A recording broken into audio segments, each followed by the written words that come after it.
하나님 아버지의 말씀 나누도록 하겠습니다. 말씀은 요한복음 1장 1절부터 5절 그리고 9절부터 14절 이렇게 두 군데를 제가 읽고 말씀 나눕니다. 요한복음 1장 1절부터 5절 그리고 9절부터 14절입니다.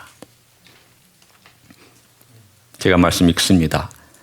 태초에 말씀이 계시니라.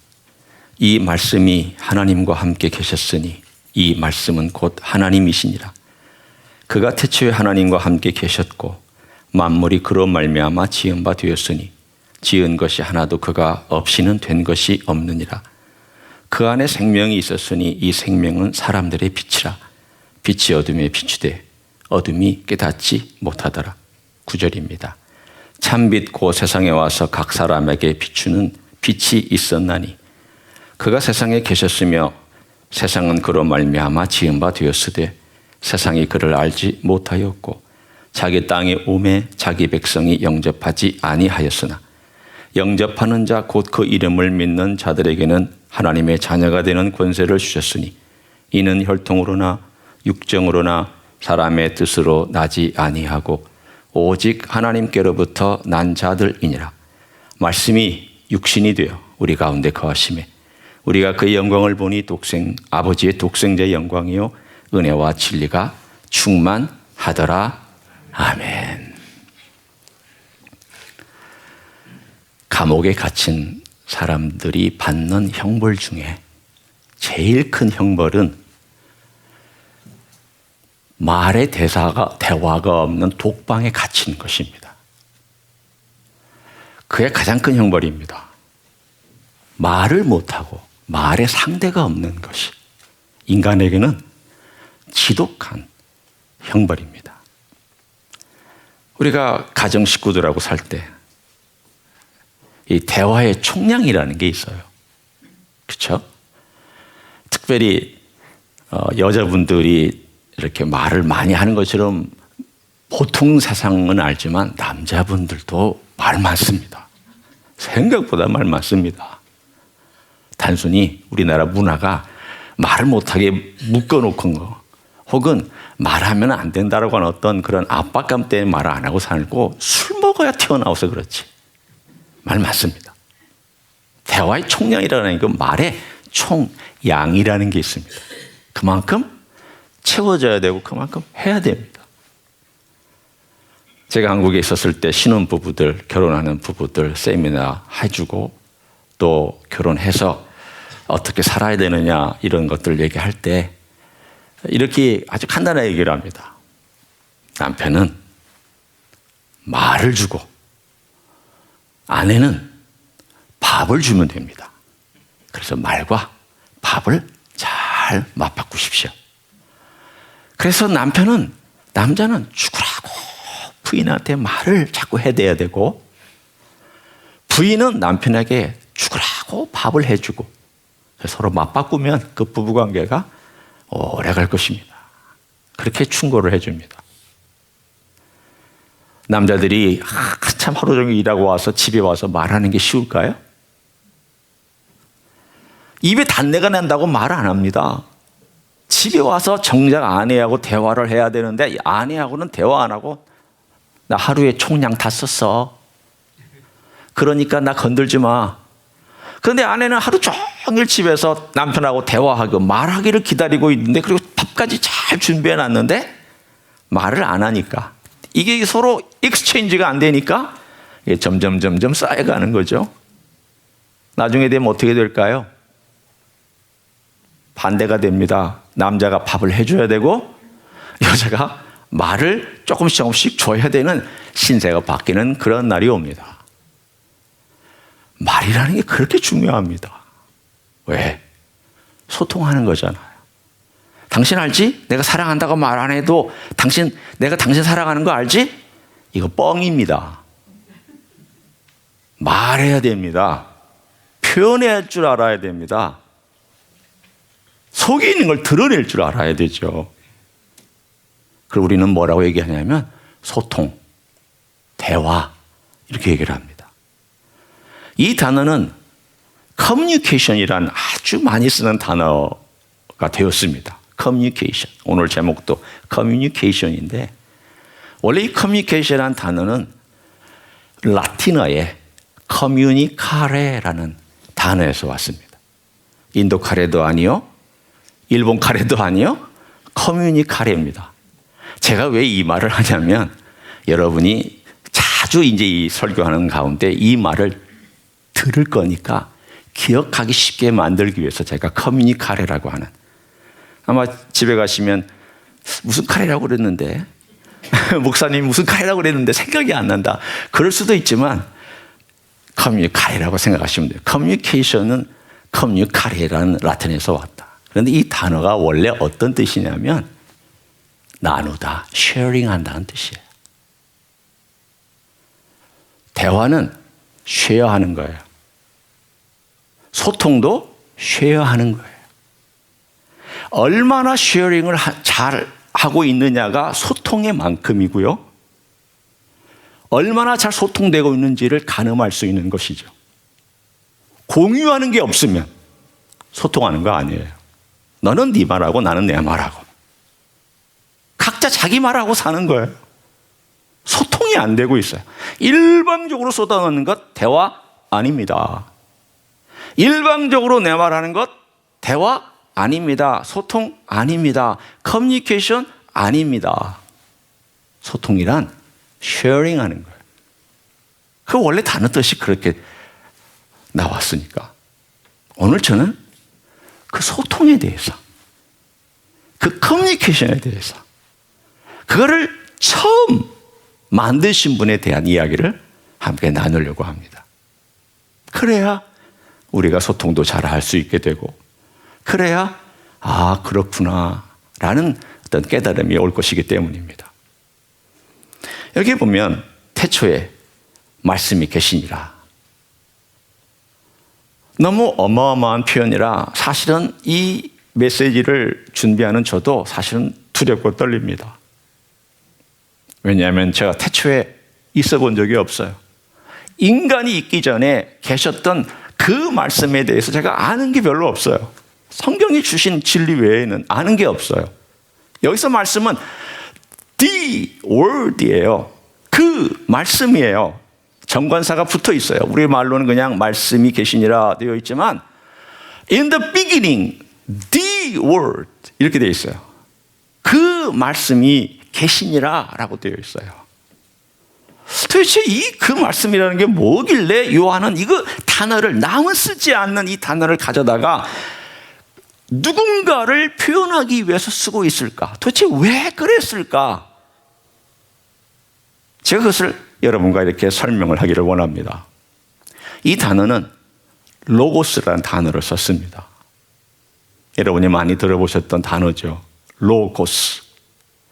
이 로고스라는 것은 헬라 사람들과 헬라 철학 가운데 있는 개념 중에 특별히 이성, reason 혹은 reasoning이라고 하는 의미를 가진 이성과 관련된 게 로고스예요.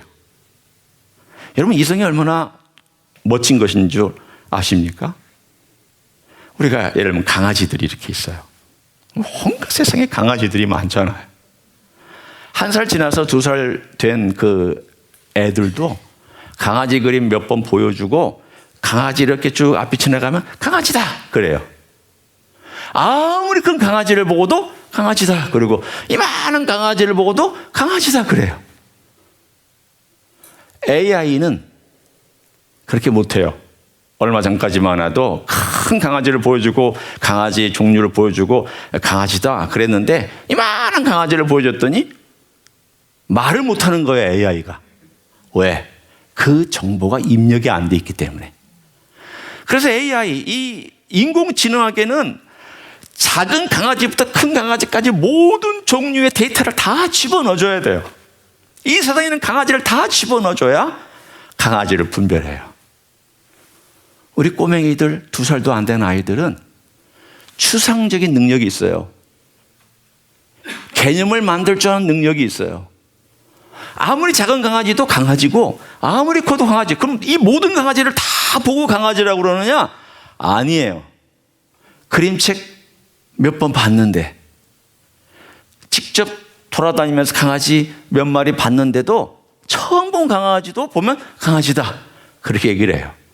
그게 왜 그럴까요? reasoning, 이성이 있기 때문이에요. 이성이라는 것은 엄청난 파워예요. 엄청난 거예요. 이걸 로고스라고 그랬어요. 그런데 이 개념도 표현할 줄 알아야 돼요. 강아지다라고 말할 수 있잖아요. 저 속으로 강아지다라고 알고 있는데 아무 말을 표현하지 못하고 있으면 두 번째 단계가 안 되는 거예요. 그래서 로고스라는 단어는 뭐가 있는가 하면 이성, 추론할 수 있고 생각할 수 있고 개념을 머릿속에 정리할 수 있는 그런 것일 뿐만이 아니라 그걸 말로 표현할 수 있는 spoken word, 말로 표현할 줄 아는 그것도 로고스였어요. 여러분, 이 개념을 가지고 있었던 이 로고스라는 단어를 가지고 그대로 사도 요한이 가지고 왔을 때는 뭘 의미하고 있는 걸까요?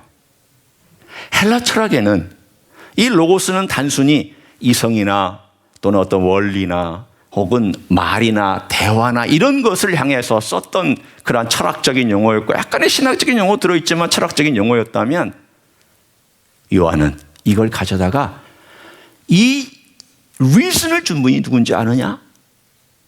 이 말을 하도록 해주신 분이 누군지 아느냐? 그 주인공을 밝히고 있습니다. 그래서 이 주인공, 주인은 바로 이분이다.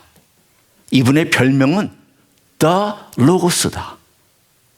그래서 이 로고스라고 하는 이 단어를 사용했을 때에는 뭘 그 마음 가운데 두고 있냐면, 이 세상에 있는 모든 이성의 출발, 근원, 그리고 이 세상에 있는 모든 말, 표현되어 있는 개념을 말로 표현할 줄 아는 모든 것들이 다 그분으로부터 나왔고 그분의 것이며 그분이 부여한 것이기 때문에 이 땅에 말이 있고 소통이 있고 대화가 있고 그리고 사람들과 사람과의 나누는 것이 있다고 말씀하고 있습니다.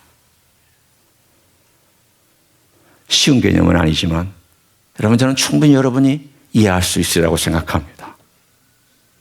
그 로고스가 어떤 분이냐 한번 보세요. 태초에 in the beginning, 우리가 태어나기도 전부터 그 말씀이 계셨다. 언제부터 계셨다라는 말이 아니라 그냥 계셨다 해요. 계셨다. 지금도 계시지만 계셨다.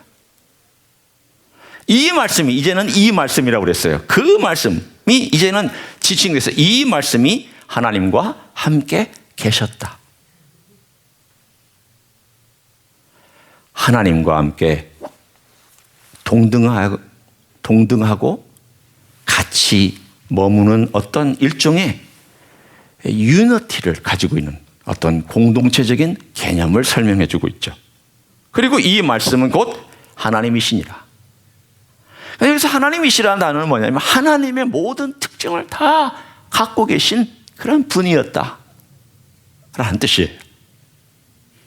그러니까 요한은 모든 이성과 모든 표현된 것들을 처음 출발지로부터 추적해서 바로 이분이 별명이 더 로고스다라고 우리에게 설명해 줍니다. 제가 이제 이 말을 이렇게 바꿔볼 테니까 여러분 들어보세요. 태초에 소통하는 분이 계셨다. 이 소통하는 분이 하나님과 함께 계셨다. 이 소통하는 분은 곧 하나님이시다. 2절. 이 소통하는 분이 태초에 하나님과 함께 계셨다. 3절. 만물이 그 소통하는 분으로 말미암아 지은 바 되었다. 지은 것이 하나도 그 소통하는 분이 없이는 된 것이 없었다. 바꿔 얘기하면 그 소통하는 분이 누구냐? 성자 하나님께서 하나님의 모든 것을 다 소통하는 분이었어요. 머릿속에 든 개념도 소통하셨고 그 모든 것들을 말씀으로 다 소통하셨어요. 그런데 희한하게 소통한 것들은 다 그대로 이루어졌고 다 물질로 탄생되어졌어요. 모든 것이 다 이루어졌어요. 그런데 생각해 보십시오. 하나님께서 소통하기 위해서 이 모든 만물을 지으셨는데 하나님 성이 차셨을까요? 안 차셨을까요? 인간을 지으시기 전까지, 딱 그 전까지 하나님이 다 보시고, 야, 아름답고 좋고 멋있다. 내가 좀 소통 좀 해야 되겠다. 그리고 사자하고 소통을 하시려고 했을 때 그게 마음에 들었을까요? 하나님께서 강아지하고 소통을 하시려고 생각을 하시고 그 강아지하고 소통을 하시려고 하셨을 때 어느 정도는 소통하시겠죠. 여러분 집에도 강아지 있잖아요. 강아지하고 소통해. 우리 집에도 예쁜 말티푸이 있어요. 아주 이쁘고 아주 우리에게는 천재적인 강아지죠. 그렇지만 아무리 천재적이고 아무리 똑똑하고 아무리 이쁘다고 그래도 내 말귀를 알아듣는 게 별로 없어요. 조금밖에 없어요. 밥 먹을 때나 음식 가지고 뭐 할 때나 재롱 부리고 돌고 뽀뽀하고 그리고 엎드러지고 뭐 등등등의 재롱은 피우지만 저하고 철학적인 개념을 못 나눠요. 하나님의 입장에서 나하고 대화할 수 있는 상대를 만들어야 되겠다. 그래서 하나님께서 인간을 창조하시고 그 가운데 생명을 불어넣으시고 그 가운데 빛을 불어넣어서 인간하고 소통하는, 그래서 하나님께서 소통하는 능력을 우리에게 불어넣어 주셨어요. 여러분이나 제가 어떤 존재인지를 가만히 생각해 보세요. 하나님과 소통할 수 있는 능력이 우리 안에 있고 하나님과 대화할 수 있는 능력이 우리 안에 있고 하나님과 함께 무언가를 의논할 수 있는 능력이 우리 안에 있다는 것이 신기하지 않아요? 생각해 보세요. 여러분이 하나님하고 의논할 수 있어요. 의논이란 비슷해야 나누는 거예요. 의논이란 의견을 교환하는 거예요. 그런 놀라운 소통을 위해서 우리 인간을 지으셨는데 오늘 글씨 4절이에요. 그 안에 생명이 있었으니.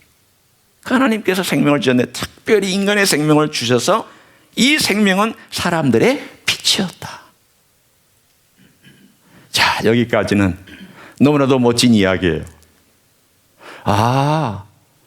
원래 모든 것을 생각하시는 분께서 그 생각을 소통하셔서 말씀으로 드러내신 이 분께서 말씀하셨더니 다 만들어졌다. 그런데 그 중에 특별히 인간을 만드시고 그 가운데 생명을 불어넣으시고 빛 가운데서 소통하는 관계를 만들어내셨다. 얼마나 멋져요. 근데 5절에 오면 긴장이 느껴집니다. 자, 5절을 한번 보세요. 자, 5절을 우리가 한번 같이 읽겠습니다. 이게 무슨 뜻인가 참 중요하기 때문에 같이 한번 읽어봅니다. 시작. 빛이 어둠에 비추되 어둠이 깨닫지 못하더라. 이 빛이 예수님이 빛이에요. 성자 하나님이 빛이 되셔서 어둠에 내려오셨어요. 어둠 가운데 내려오셨는데 어둠이 깨닫지를 못했다 이렇게 나옵니다. 여러분, 깨닫지 못했다 그러면 우리는 어떤 생각이 드냐면 이해 못했나 보다, 깨닫지 못했나 보다 라고 생각하는데 그리 간단한 단어가 아니에요. 저는 이 단어를 이렇게 여러분에게 예를 들어서 설명을 하기를 원합니다. 왜냐하면 이 단어는 중요해요. 자, 빛이 왔는데 빛이 오면 어떻게 되죠? 이렇게 빛이 있으면 어둠이 환해져요. 촛불 하나만 가지고도 어둠을 밝힐 수 있어요. 그런데 빛이 왔는데도 불구하고 깜깜한 건 왜 그럴까요? 자, 이제 여러분 상상해 보세요. 빛이 왔어요. 그 빛이 비쳤어요. 이게 엄청난 빛이 비쳤는데 깜깜해. 말이 돼요? 논리적으로 말이 안 되잖아요. 그런데 말이 되는 선택이 있어요. 자, 여기 제가 동굴에 들어 있습니다. 동굴 안에 들어있는 인생이에요. 동굴에 들어서 빛이 팍 하고 동굴 속에 들어오니까 깜깜한 데 있다가 빛이 들어오면 막 힘들어요. 눈이 막 죽을 것 같고 눈이 터질 것 같은 그런 느낌이 있어요. 여러분 아시죠? 백내장 수술하고 나서 왜 선글라스 늘 끼고 다녀야 되는지. 빛이 너무 많이 들어오면 눈을 상하게 해요. 그리고 눈이 감당을 할 수가 없어요. 그러니까 이 사람이 힘들어서 그 동굴 앞에 그냥 두꺼운 커튼을 쫙 하고 쳐버렸어요. 왜? 껌껌한 게 편하니까. 빛이 들어오면 힘들어. 빛이 들어오면 내 눈이 아파. 빛이 들어오면 다 보여. 빛이 들어오면 내 추한 게 다 드러나. 빛이 들어오면 내가 벗고 있는 거, 내가 혹은 넉마로 입고 있는 거, 혹은 내 모든 것들, 내 얼굴 모습 다 보여. 그러니까 껌껌하게 쳐버려. 그래서 쫙 하고 쳤어요. 껌껌해요, 안 껌껌해요? 커튼을 확 치면은 내 안이 껌껌, 그 안이, 동굴 안이 껌껌해요, 안 껌껌해요? 컴컴하죠. 빛이 왔지만 사람들이 그 빛을 거절했어요. No thank you. 나 빛 싫어. 왜? 이 빛은 나를 공격해. 나를 힘들게 해. 이 빛 때문에 내가 불편해. 나는 편하고 싶어. 그래서 커튼을 툭 쳐버리고 어둠 속에 머물기로 작정한 그 상태를 여기서 얘기해 주는 거예요. 그게 뭐냐면 나 깨닫지 않기로 했어. 나 받아들이지 않기로 했어. 나는 이 커튼이 편해. 그래서 오늘 이 개념은 뭐냐면 어둠이 빛을 감당을 하지 못하기 때문에 그 빛을 받아들이지 않기로 작정하고 커튼을 치고 거기에 머물기로 작정했다, 그 뜻이에요. 그냥 어둠이 있다가 빛이 왔는데 깨닫지 못했다, 이런 의미가 아니에요. 이건 의도적인 선택을 얘기하고 있어요. 나 안 해. 내가 왜 불편하게 살아야 돼? 내가 왜 이 세상에 거짓말 하는 사람들 많은데 나는 왜 정직해야 돼? 정직하면 손해보는데 나 그렇게 하기 싫어. 내 추하고 이 더러운 거 다 보여서 싫어. 나는 어둠 가운데 있을 거야. 빛이 온들 내가 커튼을 두껍게 치고 있으면 빛이 들어오지 못합니다. 들어오지 못해요. 그래서 오늘 그 설명을 9절부터 12절까지 이렇게 해주고 있어요. 자, 이 오들에 대한 설명을 이렇게 제가 읽어드릴 테니까 들어보세요. 참 빛, 곧 세상에 와서 각 사람에게 비추는 빛이 있었나니, 빛이 있었다. 그가 세상에 계셨으며 세상은 그로 말미암아 지은 바 되었을 때 세상이 그를 알지 못했다. 아까 깨닫지 못하다라고 하는 그 단어를 설명하는데 동사 2개를 사용하고 있어요. 알지 못했다. 11절, 자기 땅에 오매 자기 백성이 영접하지 아니하였다. 이 두 동사가 5절에 나와 있는 깨닫지 못하였다라는 동사를 설명해 주는 동사들이에요. 바꿔 얘기하면 깨닫지 못하다라는 동사의 의미는 뭡니까? 라고 얘기하면 영접하지 아니하고 알지 아니했다, 요 단어예요. 내 어둠대로 이대로 놔두세요. 저를 바꾸려고 하지 마세요. 여러분, 예수 믿고도 바꿔지지 않는 사람은 아직 어둠 가운데 있는 사람이에요. 과거의 것으로부터 탈피하지 못하는 사람은 아직 어둠 가운데 있는 사람이에요. 여전히 용서하지 못하는 사람은 아직 어둠 가운데 있는 사람이에요. 예수 믿으면 그렇게 살 수 없어요. 왜? 오늘 본문에 12절에 이렇게 말씀하고 있잖아. 영접하는 자 곧 그 이름을 믿는 자들에게는 하나님의 자녀가 되는 권세를 주셨으니. 이걸 제가 바꿔 얘기할까요? 자, 들어보세요. 많은 사람들이 동굴에 커튼을 치고 그 빛을 안 받아들였다. 그런데 그 빛이 그리워서 뭔가 힘들고 나 이 어둠은 이제 지긋지긋해. 나 이 어둠이 생활이 이제는 더 이상 나는 여기서 살고 싶지 않아. 나는 빛이 필요해. 그래서 그 빛을 받아들이는 그 사람은 그 빛이 들어오면서 생명이 들어오고 그 사람은 하나님과 커뮤니케이션 하는 아들이 된다는 거예요. 여보, 내가 어떻게 살아야 돼요? 그렇게 만약에 어떤 부인이나 아내가 자기 배우자에게 물어본다면 당신 마음을 열어. 그리고 나와 대화해야지. 그렇게 얘기할 거 아니에요? 대화하고 마음을 열고 사랑하고 생각을 나눠야지. 그래야 우리가 오래오래 같이 살지. 마찬가지예요. 우리가 주님을 향하여도 하나님을 향하여도 빛이 들어오도록 마음을 열고, 그리고 그 빛과 함께 생명이 내 안에 들어와서 살아갈 때 하나님과 소통하기 시작해요. 커뮤니케이션, 커뮤니카레. 나누기 시작하는 거예요. 그럼 뭘 나눌까요? 나누는 사람은 빛과 생명과 사랑을 나눠요. Light, Life, Love. 이 세 가지를 나눠요. 요한복음의 주제가 바로 그거잖아요. 주님은 우리의 생명이시다. Life. 주님은 우리의 빛이시다. Light. 주님은 우리의 사랑이시다. Love. 그 이야기를 지금 오늘 이 요한복음 1장에 그렇게 해주고 있어요. 네가 정말 어둠 가운데 있는데 그 어둠 가운데서 주의 빛을 받아들이고 그 빛과 함께 들어오는 사랑과 그 빛과 함께 들어오는 그 은혜를 받아들이고 그리고 생명을 받아들이면 너는 달라져. 하나님의 자녀가 되어서 하나님과 함께 대화하게 되고 하나님을 아바 아버지라고 부르게 되면서 너희 인생이 달라져. 이게 바로 요한복음이잖아요. 그런데 오늘 우리 주님께서 어느 정도까지 비치시면서 이 땅에 오셨는지에 대한 설명이 14절에 등장합니다. 자, 우리 14절은 워낙 유명한 구절이니까 제가 읽을 때 한번 음미해 보세요. 그 말씀이 여기도 그 말씀이에요. 그 말씀이 육신이 되어 어느 정도까지 이 빛이 자기 자신을 낮추셨는가에 대한 이야기예요. 여러분이 태양을 바로 보면 어떻게 되죠?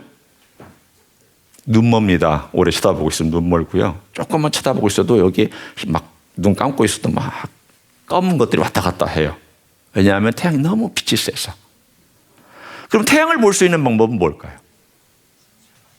네? 그렇죠. 색안경을 끼시면 돼요. 이거 이렇게 간단한 걸. 간단하잖아요. 선글라스를 끼면 아주 짙은 선글라스를 끼면 조금 볼 수 있어요. 그것도 오래 보면 안 되잖아요. 반대로 제가 이렇게 얘기를 합니다. 태양의 빛보다 더 찬란한 빛이 우리 가운데 빛으로 오시려면 얼마나 그 조도를 감추시고 오셔야 될까요? 자, 한번 생각해 보세요. 태양보다 찬란한 빛이 우리 곁에 와서 머물고 이렇게 내가 봐도 눈이 안 부시게, 내가 같이 있어도 아이고 이 빛이 너무 세서 내가 눈이 멀 것 같아 라고 안 하게 할 정도로 머물려면 어떻게 해야 돼요? 빛을 감추셔야 돼요. 많이 그것도 한참을 감추셔야 돼. 예수님이 육신이 왜 되셨냐고요? 우리 곁에 와서 소통하시려고 육신이 되셨고, 참 빛이신 분이 우리만큼의, 그러나 우리를 인도할 만큼의 빛으로 감추시고 오셔서 말씀해 주시고 그 빛을 보여주시려고 오신 거예요. 저는 그래서 이 기독교의 복음이 너무 멋지고 너무 귀하고 아름다워요. 왜냐하면 이건 내가 다가가는 게 아니니까 하나님이 오신 거니까. 그것도 하나님께서 그 엄청난 빛을 가지신 분이 그 모든 걸 감추시고 이 땅에 육신을 입고 아기로 엄마의 뱃속에서 10달, 그리고 엄마 뱃속을 통해서 나와서 자라서 성장하고 걷는 법 배우고 그리고 말하는 법 배우고, 아니 말을 주신 그 로고스께서, 그 말씀께서 말하는 법을 배우고, 그리고 그 말을 떠듬으면서 배우다가 언젠가는 12살 때에 성전에 가셔서 랍비들하고 토론하시고 대화하시고, 그리고 30살이 되어서 드디어 세상에 나와서 이제 하나님의 그 로고스, 하나님의 생각과 하나님의 뜻과 하나님의 의지를 말씀으로 드러내기 시작하신 그 이야기, 말씀이 육신이 되어 우리 가운데 거하셨다. 짧게 거하셨습니다. 33년 거하셨습니다.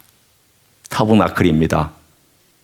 오늘 이 이야기는 예수님께서 이 땅에 오셔서 33년 인간이 되셔서 우리와 함께 사셨다는 이야기를 해주고 있는 내용이에요. 왜냐하면 소통하시려고. 하나님의 뜻을 소통해 주시려고. 하나님의 마음을 소통해 주시려고. 하나님의 구원의 계획을 소통해 주시려고. 어떻게 살아야 빛인가를 소통해 주시려고. 무엇이 생명인가를 소통해 주시려고. 무엇이 사랑인가를 소통해 주시려고 이 땅에 오셔서 우리와 함께 거하셨어요. 33년을. 그리고 요한은 그 영광을 봤다고 그랬습니다. 우리는 못 봤어요. 요한과 베드로와 야고보는 그 높은 헐문산 꼭대기에서 예수님께서 변화되는 그 영광 가운데 찬란하게 변화되는 그 영광을 보았어요. 그래서 그 영광만을 얘기하는 건 아니에요. 뒤돌아보니까 예수님이 승천하신 다음 뒤돌아보니까 모든 순간이 영광이었다. 그때 우리가 변화산상에서 예수님이 찬란하게 변한 그 변화산만이 영광이 아니라 예수님께서 말씀하실 때도 영광이 있었고 예수님께서 우리와 함께 머무시면서 떡을 떼실 때도 영광이 있었고 이 모든 것이 다 영광스러웠다. 우리 레벨에서 주님은 소통해 주셨다. 나는 그 영광을 보았다. 요한이 간증하고 있습니다. 그 영광은 은혜와 진리가 충만했다라고 나와 있습니다. 당연히 진리가 충만하죠. 왜? spoken word니까. 하나님의 마음에 있는 모든 진리를 그대로 전달해 줬으니까 진리죠. 그런데 왜 거기에 은혜와 진리라고 나와 있는 은혜가 본문에 등장할까요? 그리고 뒤에 보면 16절에 이런 표현이 나와요. 우리가 다 그의 충만한 데서 받으니 은혜 위에 은혜로라. 17절 율법은 못으로 말미암아 주어진 것이 은혜와 진리는 예수 그리스도로 말미암아 온 것이라. 이 은혜는 바로 우리에게 다가오신 예수께서 이 모든 것들을 소통하시기 위해서 어느 정도까지 나아지셨고 어느 정도까지 그가 자신의 생명을 바쳐서 우리에게 생명을 주시기를 원하셨는지를 설명하는 단어입니다. 사랑으로 자기 몸으로 소통하셨습니다. 말로 안 되니까 몸으로 소통하셨어요.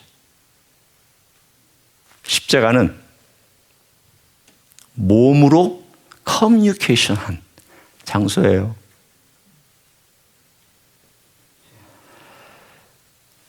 여러분은 예수님의 공생애 동안에 제자들하고 좀 다를 것 같은가요? 나라면 예수님을 그렇게 이해하지 않았을 거야. 나라면 나는 예수님을 이해하고 따라갔을 거야. 그럴까요? 아니요. 우리 다 몰라요. 몰랐어요. 다 몰랐어요. 심지어는 세례 요한도 예수님께서 자기가 기대한 대로 예수님이 일 안 하시니까 당신이 그 메시아 맞습니까? 아니면 우리가 다른 메시아를 기다려야 됩니까? 감옥에서 세례 요한이 자기가 직접 세례를 준 그 예수님에 대하여 퀘스천 마크를 달았다고요. 그만큼 예수님이 얼마나 우리 가운데 머무시는 가운데 인간의 기대나 인간의 상상이나 인간의 방식을 뛰어넘었는지 너무 평범해서 너무 사실은 받아들이기 쉽지 않아서 그랬던 분이 예수님이에요. 그 예수님이 십자가에 돌아가시고 부활하시고 나서야 사람들이 깨달아요. 제자들도 깨닫기 시작해요. 뭘 깨달았느냐? 사랑으로 은혜로 우리에게 오셨구나. 두 번째, 빛을 비춰주시고 진리를 말씀해 주셨구나. 세 번째, 거기에 생명이 있었구나. 그거예요. 오늘 요한복음 1장은 그거고요. 크리스마스는 바로 그 소통의 시작한 날이 크리스마스인 줄로 믿습니다. 우리 주님께서 크리스마스 소통을 시작하셨습니다. 자, 그러면 이제 우리 적용하고 함께 말씀을 마감하기 원합니다. 예수님을 영접한 사람, 예수님을 내 마음에 모시고 사는 사람의 삶은 뭘까? 간단하게 제가 얘기하면 이렇습니다. 소통할 줄 아는 사람이다. 하나님과 소통할 줄 알아요. 하나님의 뜻이 무언가를 보면 이게 뜻이구나. 다는 몰라도. 그다음에 하나님께 기도할 줄 알아요. 소통할 줄 알아요. 왜 기도가 안 되냐고 저에게 묻지 마세요. 원인은 100만 가지가 있어요. 그러나 단순하게 얘기하면 이래요. 아직 소통이 잘 안 되시는군요. 그거예요. 소통하셔야 돼요. 왜? 예수 그리스도를 제대로 믿는 사람은 소통할 줄 아는 사람이에요. 두 번째, 사람과 소통할 줄 알으셔야 돼요. 우리가 주일 오후에 끝나고 식사 끝난 다음에 찬양 예배할 때 말씀 들은 거 좀 같이 나누라고 하잖아요. 저는 어떨 때는 깜짝 놀랄 때가 있어요. 와, 저분 메시지를 저렇게 정확하게 진술을 꿰뚫고 있구나. 물론 가끔 어떤 분은 진수가 아닌 것을 얘기하시는 분도 있어요. 누구라고 제가 말하지는 않습니다. 번갈아 가면서 하시니까. 그러나 표현할 수 있어야 돼요. 여러분, 통과시키지 마세요. 통과 하시는데 내가 들은 말을 누군가에게 개념으로 전달하는 것이 소통이에요. 배우셔야 돼요. 자꾸 배우셔야 돼요. 간증도 배우셔야 되고 기도도 배워야 되고 내가 들은 말씀이 뭔가를 말할 때도 배워야 돼요. 내가 하나 느낀 것이 있으면 그걸 표현할 줄 알아야 돼요. 짧더라도. 그게 소통이에요. 이렇게 소통하는 법을 배워야 내가 다른 사람하고도 소통하는 법을 배워요. 다른 사람이 얘기하는 거 듣지도 않고 있다가 내 말만 하거나 그것 빛과 사랑과 생명을 아는 사람이 아니에요. 빛과 사랑과 생명을 아는 사람은 다른 사람의 얼굴을 세워줄 줄 알아요. 다른 사람의 생명을 풍성하게 만들어줄 줄 알아요. 다른 사람에게 사랑을 베풀 줄 알아요. 왜? 하나님과 소통했으니까 사람에게도 소통할 줄 알아서 그 사람 얼굴 세워줘요. 얼굴 세워준다는 게 뭐예요? 빛나게 만들어주는 사람이에요. 진짜 멋있는 그리스도인은 내 상대방의 얼굴을 빛나게 만들어줘야 돼요. 얼굴을 깎아내리지 말고. 두 번째요. 생명을 풍성하게 만들어줘요. 정말 멋있는 사람은 그 사람의 생명을 풍성하게 해줘요. 생명을 쪼그라들게 하는 것이 아니라 생명을 넓혀주고 풍성하게 만들어주는 사람이에요.